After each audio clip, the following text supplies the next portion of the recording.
പഴയൊരു പഴഞ്ചൊല്ലുണ്ട്, വായിൽ വെള്ളിക്കരടിയുമായി ജനിച്ചവൻ എന്ന്. നല്ല സാമ്പത്തികമുള്ള കുടുംബത്തിൽ ജനിച്ചവരെയാണ് ഇങ്ങനെ വിശേഷിപ്പിക്കുന്നത്.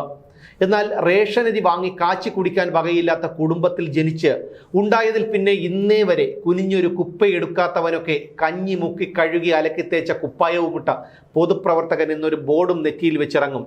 പിന്നെ ജീവിതം സുഭിക്ഷം, ആഡംബരം. ദാരിദ്ര്യം കൊണ്ട് ഏതെങ്കിലും ഒരു രാഷ്ട്രീയ നേതാവ് ആത്മഹത്യ ചെയ്തിട്ടുണ്ടോ? ഇല്ല.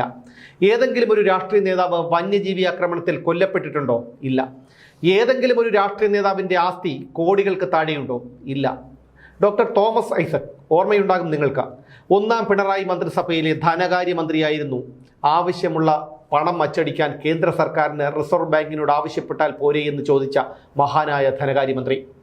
ഇല്ലാത്ത ഒരു വകുപ്പിലാണ് ഈ മഹാനായ സാമ്പത്തിക ശാസ്ത്രജ്ഞന് നിയമനം നൽകിയതെന്ന് അമിക്കസ് ക്യൂറി റിപ്പോർട്ട് നൽകിയിരിക്കുന്നു ഹൈക്കോടതിക്ക്. ഇതേക്കുറിച്ച് ദേശാഭിമാനിയുടെ മുൻ അസോസിയേറ്റ് എഡിറ്ററും ജനശക്തി ചീഫ് എഡിറ്ററുമായ ജി ശക്തിധരൻ സമൂഹ മാധ്യമത്തിൽ ഒരു തുറന്നെഴുത്തു നടത്തിയിട്ടുണ്ട്.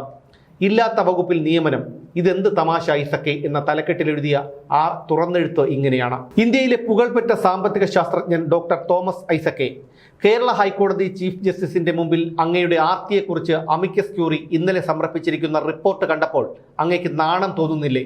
ഓരോ വർഷവും ശമ്പളവും അലവൻസുമായി ദശലക്ഷക്കണക്കിന് പ്രതിഫലം മന്ത്രിയായിരിക്കെയും അല്ലാതെയും ഖജനാവിൽ നിന്നും വാങ്ങിയിരുന്ന അങ്ങയ്ക്ക് ഇപ്പോൾ പ്രതിമാസം വെറും 1 ലക്ഷം രൂപ ഖജനാവിൽ നിന്ന് സക്കാത്ത് വാങ്ങാൻ ചീഫ് ജസ്റ്റിസിന്റെ കോടതി വരാന്ത നിരങ്ങേണ്ട സ്ഥിതിയായോ?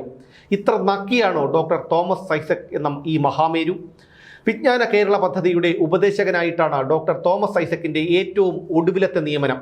അതാണ് ഹൈക്കോടതിയിൽ പൊതു താൽപര്യ ഹർജി വഴി ചോദ്യം ചെയ്യപ്പെട്ടത്. കോടതി പതിവില്ലാത്ത ഗൗരവം കാട്ടി സ്വമേധയാ ഒരു അമിക്കസ് ക്യൂറിയെ നിയോഗിച്ചു.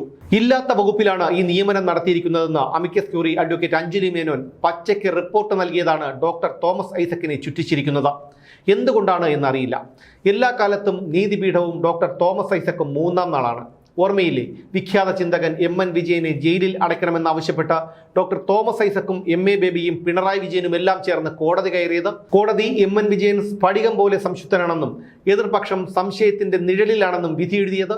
അങ്ങനെയും ഒരു വിശിഷ്ട ന്യായാധിപൻ നമുക്കുണ്ടായിരുന്നു. പക്ഷേ ആ ചരിത്രവിധിയുടെ മാനസിക വിക്ഷോഭത്തിൽ വിജയൻ മാഷിന് സ്വന്തം ജീവൻ ബലി കൊടുക്കേണ്ടി വന്നു.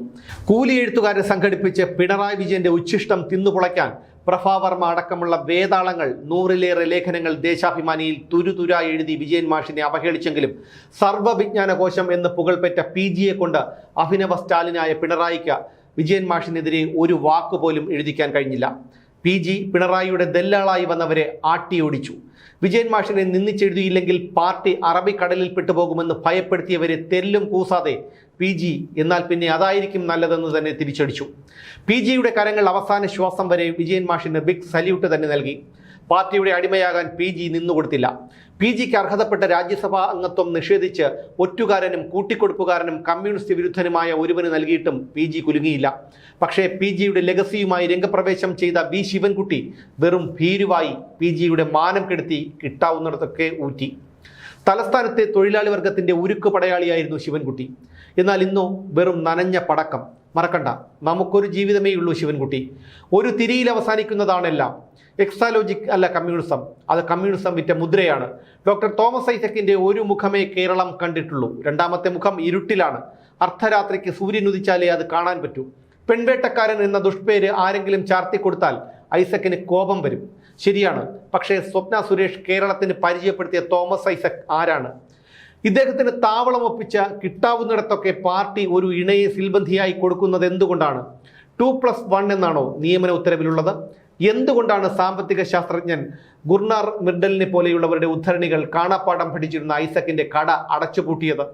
ഏത് LDF ഭരണത്തിലും നടുക്കണ്ടം ഐസക്കിനായിരുന്നല്ലോ. ഇത്രയേറെ ബുദ്ധിവൈഭവവും സിദ്ധിയും ചാരുതയും ലാവണ്യവും സേവന മനസ്ഥിതിയും ഐസക്കിന്റെ സഹയാത്രികർക്ക് തന്നെയായിരുന്നല്ലോ, അല്ലാതെ മറ്റാർക്കാണ്? ഇങ്ങനെ പറഞ്ഞുകൊണ്ടാണ് ജി ശക്തിധരൻ തൻ്റെ തുറന്നെഴുത്ത് അവസാനിപ്പിച്ചിരിക്കുന്നത്. ഈ തുറന്നെഴുത്തിലെല്ലാം ഉണ്ട് തോമസ് ഐസക് എന്ന കപടനായ കമ്മ്യൂണിസ്റ്റ് രാഷ്ട്രീയക്കാരൻ്റെ എല്ലാം ഗതികേടാണ്. ഇതൊക്കെ കണ്ടുകൊണ്ട് പ്രതികരിക്കാനാവാതെ ഷണ്ടന്മാരെ പോലെ ഇരിക്കേണ്ടി വരുന്നത്. കാരണം അധികാരത്തിൻ്റെ രുചി അറിഞ്ഞ ഇവരൊക്കെ എന്തും ചെയ്യും ആ അധികാരം നിലനിർത്താനായി.